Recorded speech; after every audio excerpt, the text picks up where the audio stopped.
Hello and welcome to Steven University. This episode, I keep doing it, Chris. I keep saying week. These are daily, Dan. Get it in your head. Stephen Bomb. It's the whole premise. This episode, this time, we're talking about We Need to Talk. The fourth of the 5-episode bomb that aired, I want to say in early 2000, June-ish, 2015. What was it about, Chris? So in this episode, Connie and Stephen are chilling out with Greg, and then they having a little dance. So they fusion, and Greg's like, "Whoa," and they're like, "Oh," and he's like, "Let me tell you a story." So he puts in a VCR. He's like, "Let's start with this," but then it never cuts back. So when did we go, Dan, from VCR to Greg's head? I'm assuming we went from the VHS to Greg's head when the music video ended? When he's watching the VHS, yeah. So we start with the music video. We see the band, and Greg and Rose are singing to each other. It's all lovely. It's all, what can I do for you? And then we see Aunt Crazy Pearl being all gel. So she's like, let's fuse, so it'll make Greg's video great. And Rose is like, oh, that's a great idea. Not seeing through our cunning ploy. So they fuse. We see that is a moment that you sort of question Rose's intelligence. Why did she not see what she was trying to do there? Anyway, different story. So we have so they fuse. We see the fusion, and then I think the episode's big question happens. Personally, the fuse finishes. And then a moment happens, and you find yourself questioning and thinking, did Pearl invent the mic drop? Because as far as I can work out, that's, date-wise, one of the earliest mic drops I've ever seen. So that's pretty stunning. Yep. So she mic drops. Literally. But Greg's just like, what was that? And he explains fusion, and then Pearl and Greg kind of goad each other a bit. And so Greg decides to try and fuse with Rose. They can't, so he tries this. They can't fuse. Garnet, Pearl, and Amethyst are watching it. So instead, they have a chat. We get a bomb that Rose has been in love before, which is nothing but intriguing to moi. Hints further at the end of the episode where they fuse and they don't fuse, sorry, but they talk and laugh and bond. And then Amethyst is like, he's my favourite. And then Pearl's like, I think he's her favourite too, getting a bit all sad and stuff like that. And then it cuts back to Stephen and Connie and Greg, and we get this really nice moment.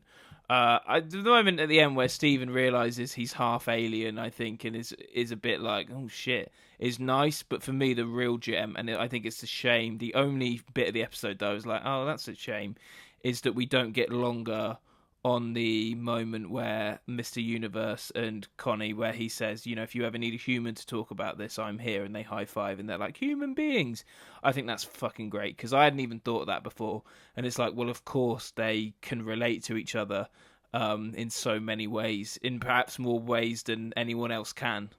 Because in a weird way, they're both sort of, having relationships with Rose Quartz. Yeah, absolutely. So many links. And the episode ends there. I thought it was great. I think it's probably the best one of the bomb thus far. Best of the bomb. I just thought it was great. I even, just because I was watching it early in the day than I usually would, I made some notes, Dan. You want to hear my high quality notes? Yeah, love it. Love that you got to the trouble to make notes this time. You usually just go off memory, but do it. I'm excited. I know. Well, I was watching the episode earlier than I would to recording, so I thought I better make some notes just in case. So, these are my notes. I'm just going to read them all, and then you pick which ones you want to dissect, because it's not as high quality as your notes. Right. Well, I'll just stop at the ones and we can discuss them as we get to them. Okay. Pearl is mean. I mean, Amethyst. What? Just. You want to discuss? Yeah, go, carry on. No. Well, you want to discuss that? So Pearl's pretty mean in this episode, isn't she? Yeah, I mean, she's a little bit. I think it's jealous more than mean. People do weird things when they're jealous, don't they? I think what I like best about it is just the really elegant way they unfuse. Because they unfuse and then Pearl rolls out of it, still dancing, and then does the mic drop. It's really brilliantly animated. Yeah, it's one of my favorite moments of the episode. Yeah, and I think I liked the notion because they get on quite well now, and I like the notion that we're going to get pieces of a complex relationship between Pearl and Greg. And what I like is that Greg is clearly aware that there's tension and bites back as if he's been goaded before, and I just found that really interesting. He seems to have like a clear relationship with all of them.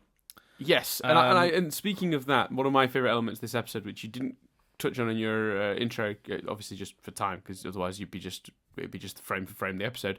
But one of the bits that I really like is Garnet telling Greg that the fusion's possible because she knows with her future vision that it's going to lead to them fusing in a different sense, in the sense of actually communicating with each other finally. Because Pearl, as mean as she's being, she's right when she says that Greg doesn't really know Rose yet. This is clearly quite early in their relationship, based on the conversation that happens towards the end, which is a very sweet conversation. At some point, I'm sure we'll talk about that a little bit later.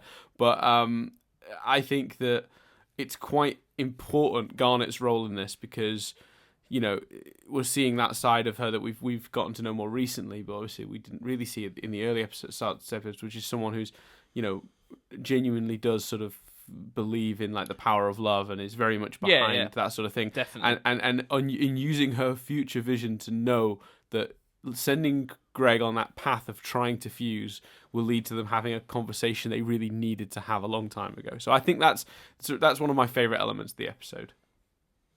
It makes me wonder how far her future vision goes. Is she getting hints of Stephen at this stage? There's an interesting thought. There's been a lot of debate as to the exact defined rules of Garnet's future vision, how it works, and exactly how accurate it is. And because she's talked in some episodes about it being like about seeing different possibilities and their likely occurrence, and therefore she can nudge things in certain directions. But sometimes she's been able to do stuff, and you've gone, I wonder how far she could see there, because it seemed like quite far. So it's interesting. Yeah. Amethyst popcorn, lol. Oh, the pop candy. The popcorn. Yeah, her eating it and watching all the drama take place with the popcorn with pop candy just made me laugh. Yep, thought that was good too. I like young Amethyst. She's like a little ball of chaos, and I love that to get rid of her, Garnet throws a stick. That's my favourite. I love that so much. I've got that later on actually as a talking point. I'm not going to start doing that. I'm really worried now that this is at the end of this. You're going to be like, the notes were good. Keep making notes. But I've put Amethyst like a dog, entertaining. Amethyst more than anyone feels younger in this. So the idea that she just felt more childlike and more energetic, and like all the dogs, and like being given, like she drummed so she got a treat and stuff like that. It's just very it just feels like even though she's been around for thousands of years, she feels younger in this flashback than she does in current day. Just thought it was an interesting choice. Yeah, well, I think she is the youngest physically, because Garnet, Pearl, and even Rose existed well before the Gem War, and it feels like, from what we've learned in the past, Amethyst sort of was born during that. So she physically is younger, which is interesting. Did Pearl invent the mic drop, which we've discussed? Gem at the core of your being. Just thought that was an interesting turn of phrase, and I wondered, I was like, has everyone got a gem at the core of their being then? And then I realised, she was talking about the gem and da-da-da-da-da. Mm-hmm. But interesting point. If you do require a gem at the core of your being, is it something about Connie? I hope not. Yeah. Interesting phrase, I thought. Yeah, I don't have much to say on that one. It is an interesting phrase, but anything I say on that could potentially be leading or whatever. So, but it's an interesting thing to have picked up on. I'm not sure exactly what I would have made of that at this stage, but it is certainly a peculiar way to phrase it for sure. At first, I was like, does that mean everyone's got a gem? But then they reiterate a bunch that they're aliens, so that swayed me from that. Mm-hmm. Romantic dance, nice. the stuff where he's like, "Am I too funny? Am I like, do you actually respect me?" What I liked is I was suddenly like, "Oh wow, we're in like rom-com territory," and it now feels like a rom-com plot where he's just like too funny. I'm getting massive feedback from your headphones, Dan. I could just hear myself in echo loads. Sorry, I will correct that. No worries. And I was just like, I just loved that, like, this animated show was doing these ideas that would fit perfectly in a rom-com, in a movie, is, well, am I just the funny one? Do you actually love me? Do you want me? Or am I just cute, Mm-hmm.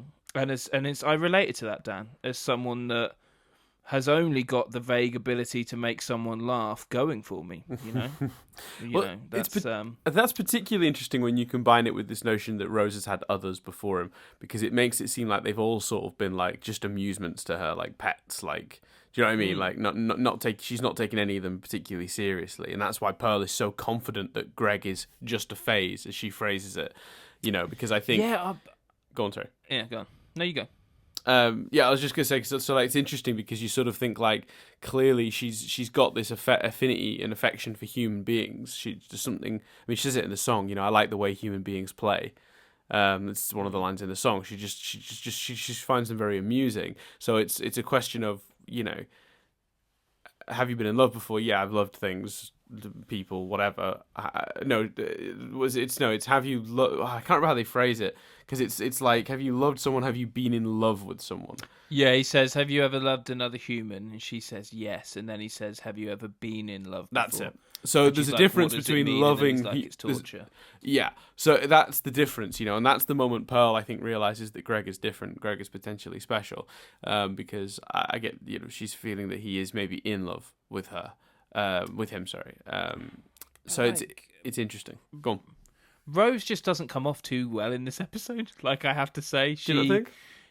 Well, I think there's an element of, as we've touched upon before, there's an element of, if she's this big,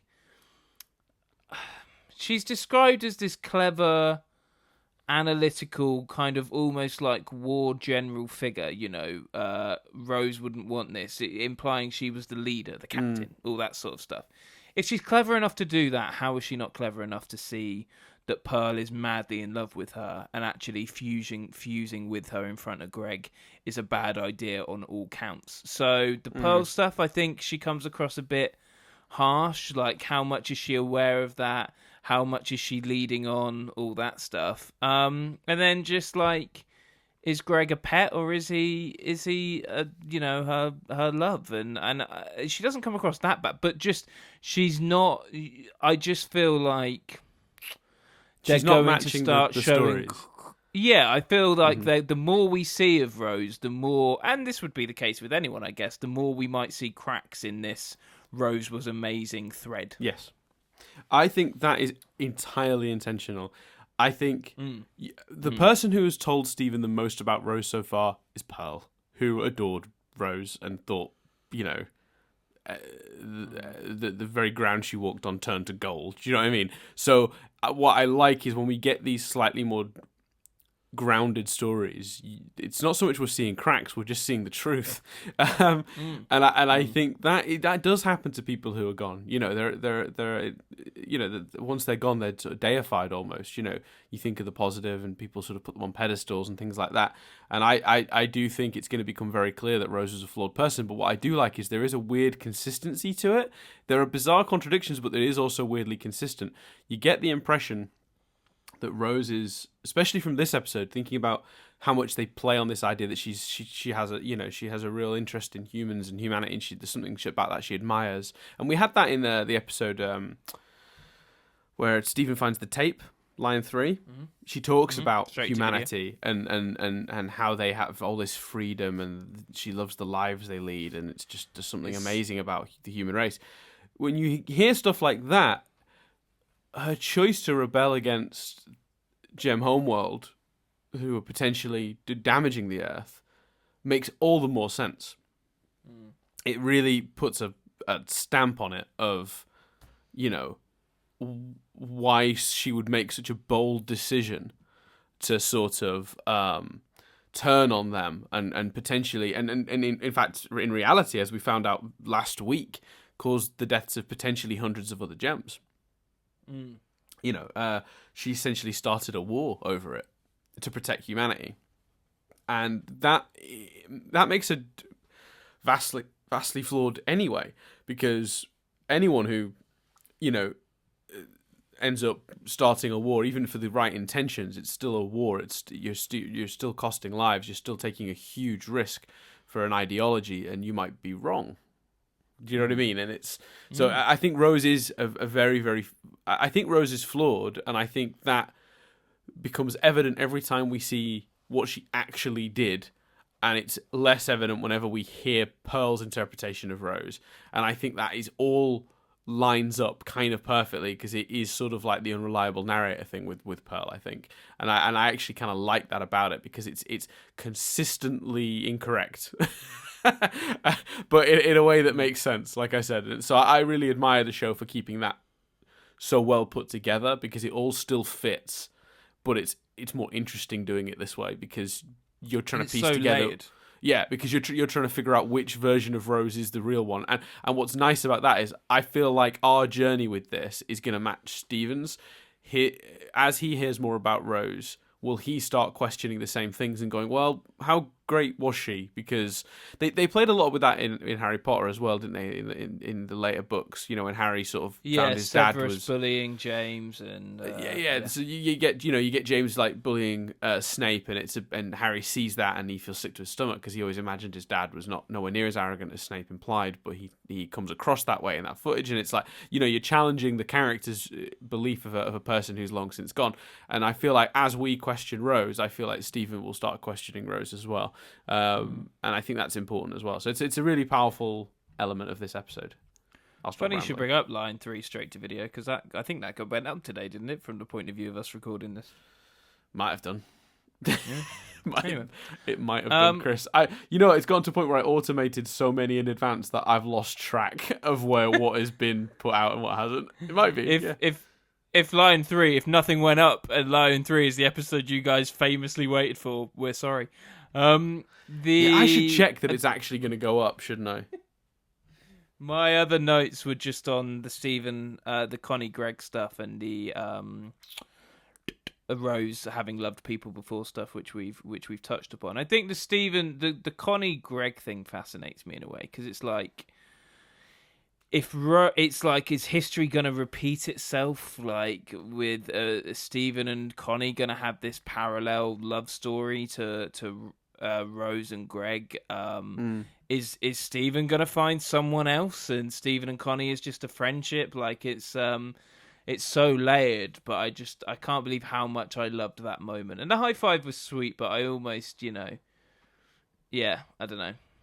It felt curiously insensitive with Stephen sat there, though. I will say that. You what, sorry? It felt curiously insensitive. Human beings! What? While Stephen sat there third wheeling it. Yeah, just like, shit, I am an alien. Yeah. You're right, by the way. The day we're recording this is the day that line 3 goes up. It goes up in a few hours from when we're recording now. So there you go. All right, cool. There we go. Yeah, I thought it was great. Like I say, best one of the bomb. Thus far. Still didn't feel... There's one episode left. So far. Best of the bomb so far. Still didn't feel epic and great. I was like, is this bomb, man? I just hope the rest of the bombs are what I want from a bomb. But fine. Is that a sentence you ever thought you'd hear yourself utter? Having not. Opinions on Stephen bombs? Probably not. But yeah, I thought it was a really great insight. And like you said, I think what's interesting about this episode is, like, because we have to analyze it in this way, we've pulled apart all this good stuff, like about parallels and about Rose and who she was and Pearl and etc. etc. And you just think, like, I think I don't know from the way you've described fandom. Could anyone watch it? I'd love to know if there's just people out there just watching it, like, not, or if everyone is delving into it in this way. That's a really good point. Is this the because if sort you were of just show... watching it, would you pick that shit up? Like, Yeah, I wonder. I genuinely do wonder. That's a really interesting point. I don't know the answer, but that is fascinating. So I don't know. But Yeah, because I suspect not. I think most people who watch the show are into it on a level where they're trying to pull apart that stuff as well. yeah, and I think there's because I'd have noticed most of that. Like, I guess I notice it more because we then sit down and discuss it. But I like it all came from my notes, so I was thinking it as watching it. I guess you can't help but do that. Mm. Yeah, no, so, I think it does lend to it. I mean, we're extra deep on it because of the nature of this.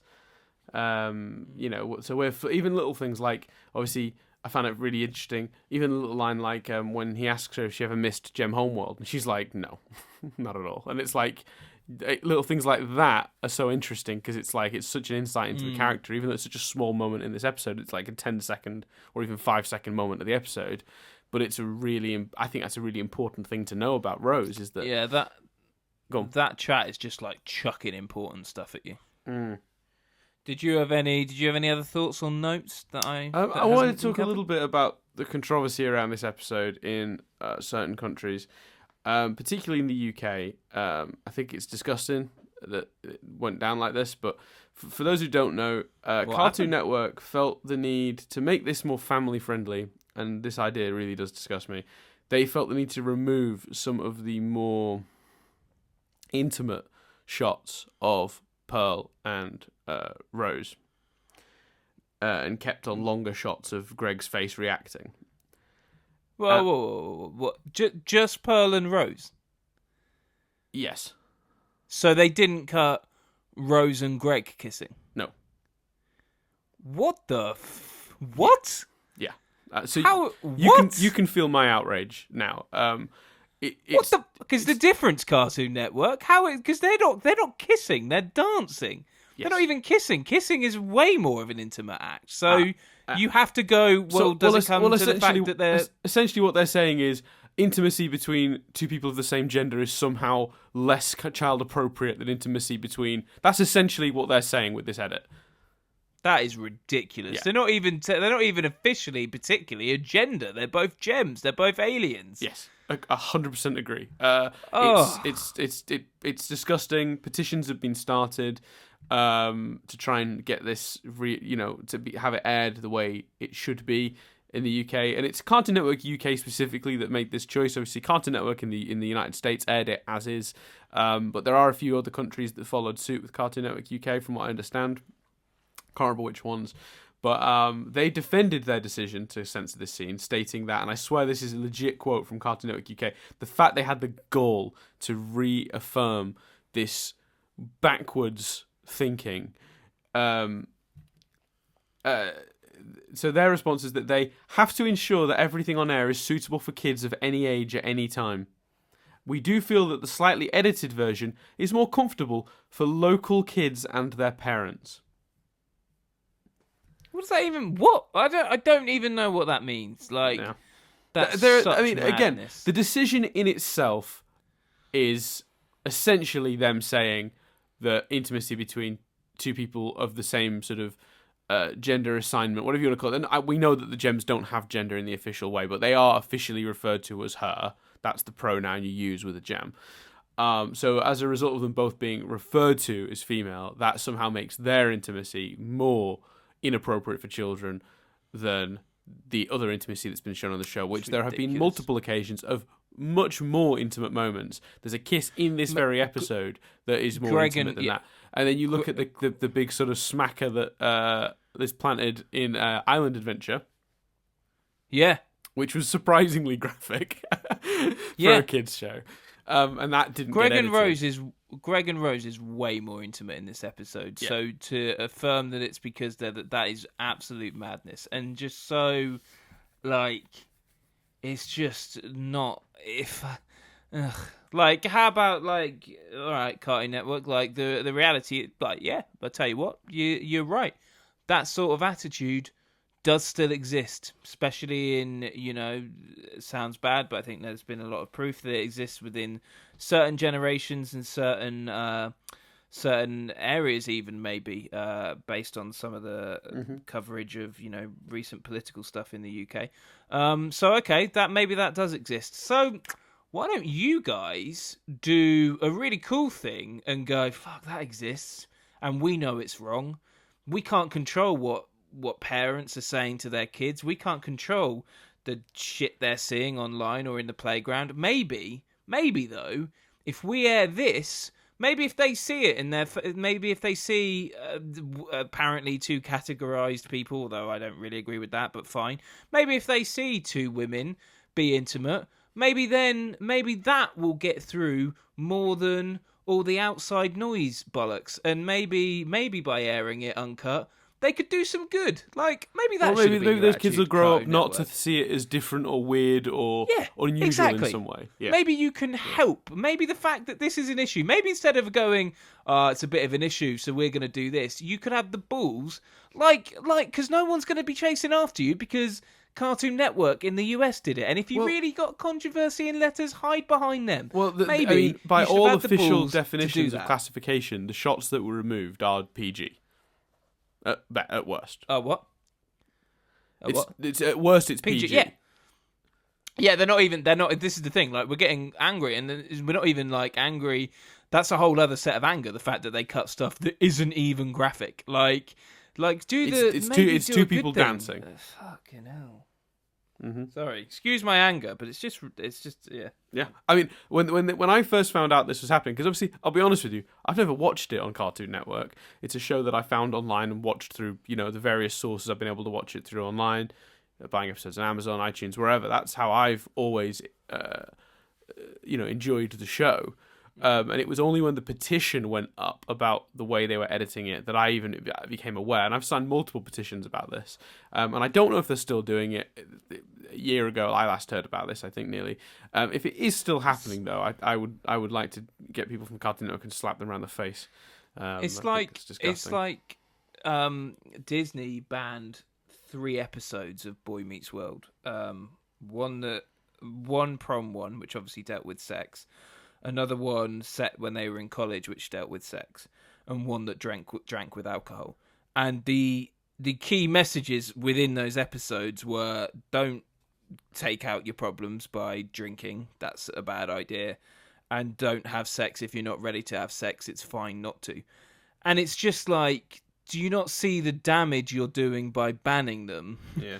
Because even if sex is mentioned, even if alcohol is mentioned, the point of the episode's done very well, I might add. So not your usual Saved by the Bell, different strokes, very special episodes kind of things. Like, these episodes of Boy Meets World did a great job of handling that stuff, as I have to say Boy Meets World as a kids show did with a lot of adult subjects. So maybe it's going to do some good by not choosing to ban it in air, and choosing instead to air it. And in that case, actually, I don't know I know they got banned, I think, in America. I don't know if they did get banned over here as well, but those 3 episodes definitely were not airing, and it's just madness. Yeah, it's a real bummer that it worked out as it did in this case. But it's interesting because Disney have had a weird history with this stuff. Because if you remember, there was a country that threatened to ban Beauty and the Beast unless Disney cut Gaston's. I forgot what's the guy called. LeFou, Gaston's sort of right-hand man, who is played by Josh Gad. The implication was that he had a thing for Gaston. In the end, he sort of ends up dancing with another guy, and it's like there's a little brief second of like, oh, LeFou found someone, that's adorable, and it's a really nice moment in the movie, and it's I liked it a lot, and he's one of the better characters. He's one of the funnier, more entertaining characters in the whole film. I can't remember what country it was, but one of the countries threatened to not distribute or show or completely ban Beauty and the Beast if Disney didn't change it, and Disney were like, well, don't do it then, that's fine, we're not changing the movie. Which I thought was a really bold and very good move, because legally there's nothing inappropriate there at all, so they're completely safe. And it's the same situation here. There's nothing that the worst case scenario, even if they're right in assuming that people might find that offensive somehow, some backwards ass people in the country somewhere, the worst they can do is complain about it. Because legally, they're absolutely within the confines of, of what can be aired on a children's channel. Yeah, Absolutely, and they can come back with that perfectly valid argument. And on a completely separate note, because I've just seen something very hilarious, and I've got to make a point of it. There's a new South Park video game coming out, and how you set the difficulty settings for the game and how hard it's going to be to play is you make your character's skin color darker. Wow, that's a wow. Okay, That's a bold statement from South Park, isn't it? Yeah, that's South Park. Okay. Literally, it's the difficulty scale. It says easy at one end, and it's like the lightest skin tone, and it's very difficult at the other end, and it's the darkest skin tone. That's genius. Now that is how you do social commentary. Wow, that's amazing. Sorry, I just saw that and had to bring it up. Yeah, no, that's the thing. By the time this episode goes up, that game will be out. But that is amusing. That's something. Well, they get either out or banned. That's something you see and you have to tell someone else about, without a doubt. Oh man. Anyway, so I think on the whole though that it's a really good episode, despite stupidity and the backwards LGBT attitudes of Cartoon Network UK. For getting that, I think good one. Thumbs up. Writing team. Looking forward to tomorrow's. Yeah. I was going to say end of the bomb, but we got another bomb next week. So yeah, there was a gap. It's worth noting between this bomb and that bomb, though. Is this when we got into scheduling madness from Cartoon Network? Yeah, where they do a bomb, wait a few months, just do another bomb, and it's like, why didn't you just air one a week? Like I don't know why you chose to do it that way, especially for this bomb. For the bomb we're currently in, they could have just aired these one a week, leading up to the other, the bomb that comes straight after it, and it probably would have worked a lot better, in my opinion. But hey, without a doubt, what do I know? Any theories then? So what we had a Connie episode, a Garnet episode, Greg episode. I've missed one. Oh yeah, curly fries. Fucking keep Beach City weirdathon. Yeah. Ronaldo. I stick with my. I said this last time, yesterday. Paradise episode is my prediction. Gotcha. Yeah, that's right. I remember you saying that now. Sorry. Yeah. Cool. So there you go. We'll speak to you tomorrow, Friday, for the last episode of this bomb, which is an episode that's title I've never been able to pronounce. So we'll have fun doing this. So I've been Dan Doolan. I've been Chris Billingham, and we'll speak to you tomorrow as we discuss Chilly Tid. I don't know what that is.